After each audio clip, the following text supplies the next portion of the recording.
There was a time when I looked forward to action movies, a time where I could expect cheesy one-liners, memorable personalities, and tight sequences.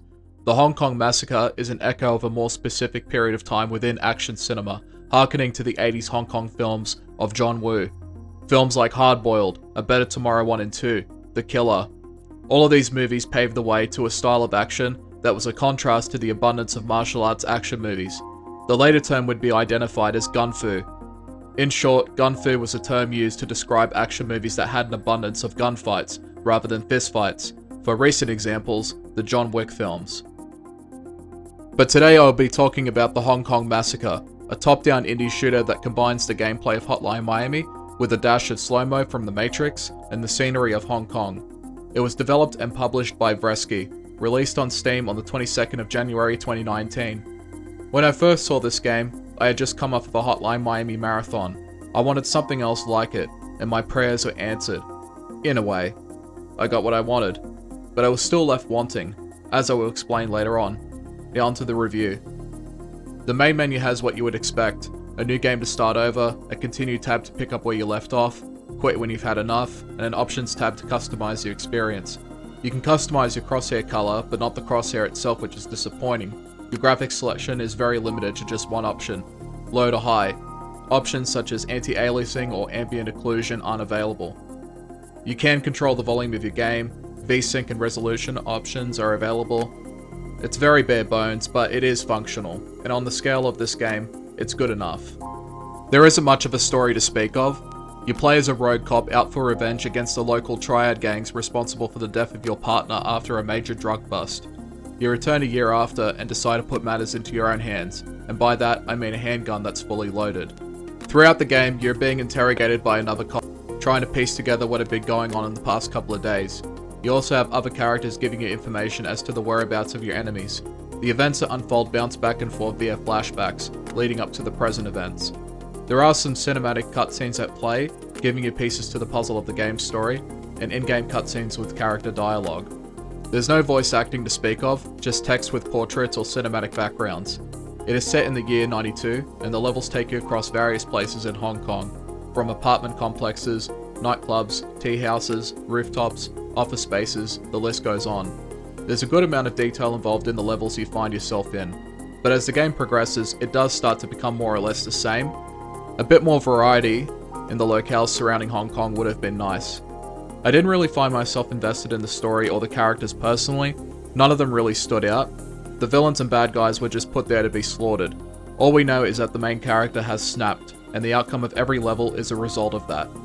The gameplay of the Hong Kong Massacre is for the most part very satisfying, especially when your aim snaps at the enemies and when you're in your element. Like Hotline Miami, your character is very lethal, but so are the enemies. They can kill you just as easily, and they can move and dodge just about the same, evening the playing field. You have 3 difficulty selections, easy, medium and hard, but from my personal experience, the choice you select hardly makes any impact other than the duration of the slow motion ability. The enemy's bullets move incredibly quickly, as do they. I had moments where I got shot in a half second, making their response time insane, which is why this game can punish you when you're A, not paying attention, or B, not checking the visibility of the enemies. The animations are quite janky. Your character looks like he is power walking the entire time, and sometimes it fucks with your aiming depending on where your character moves to. But since this is their first published game, I can cut it some slack, since it's still functional. And when the action kicks off, you forget the jankiness of the game's animations. The bullet tracing is quite nice. It gives off that immediate feeling of danger. It also allows you to anticipate the trajectory of bullets, giving you time to dodge or strafe. But you need to time your movements, because doing any at the wrong time can get you killed because of a delay in being able to repeat a dodge, or not having enough space to maneuver. The levels have different layouts, but all have the same idea: destructible windows and doors, enemies patrolling their assigned spots. The goal is the same: you go in and you walk out being the only one alive. At the end of each level, you're given your results, as well as a star reward for completing it the first time. Additional stars are rewarded if you complete the challenges. Each chapter has an ending boss fight, but this is where they got lazy. All of them are just gunfights in a straight line across 2 buildings. They have a health bar that you pick at and enemies in your section that just get in the way. I honestly think they could have done a better job with applying more variation in the boss fights. As for the enemies themselves, they have different outfits, but all act the same.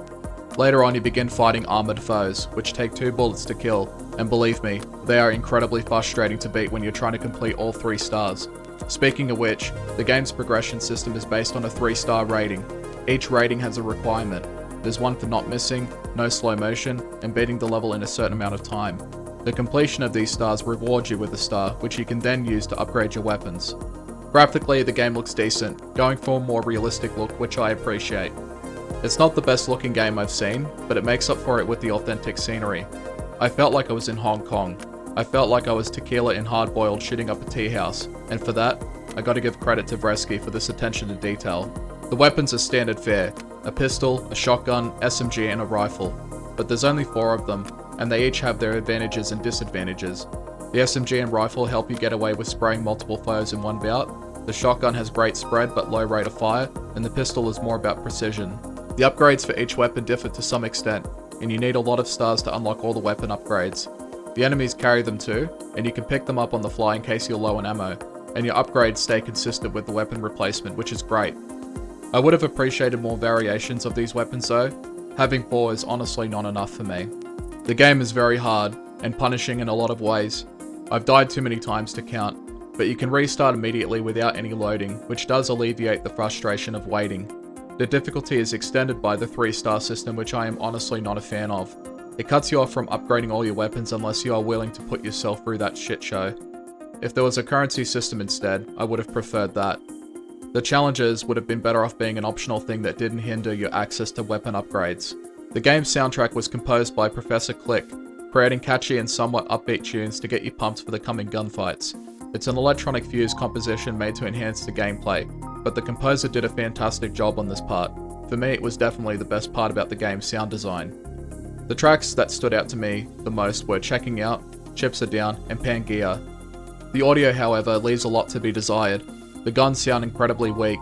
I get no punch from any of the weapons. To me, they sound like firecrackers that were recorded, and someone decided to turn the volume down because it was too loud for their tinnitus. If there were any other sounds in regards to walking, opening doors, or breaking windows that were recorded, it's barely audible, because it gets cancelled out by the music and gun sounds. All in all, the soundtrack is great, but the audio could definitely use a do-over. The Hong Kong Massacre is an enjoyable but difficult top-down shooter that is akin to Hotline Miami, as well as other top-down games. After some time spent playing it though, I will have to recommend that you wait for a discount. It has decent gameplay with an annoying rating system, a bare-bones arsenal of weapons to choose from, poor audio, decent graphics, a bare-bones story, and janky animations. But it does have passion. Vresky made this game with a love for old-school action movies. I felt this passion seep through the gameplay and its visuals. The passion is there, but the polish isn't, which is why I would suggest waiting until it goes on sale. Their heart is in the right place though, and they are already working on another project that looks really promising, and honestly a lot better. The Hong Kong Massacre, for all its flaws, still gets my approval. Definitely give it a try. Thank you for watching.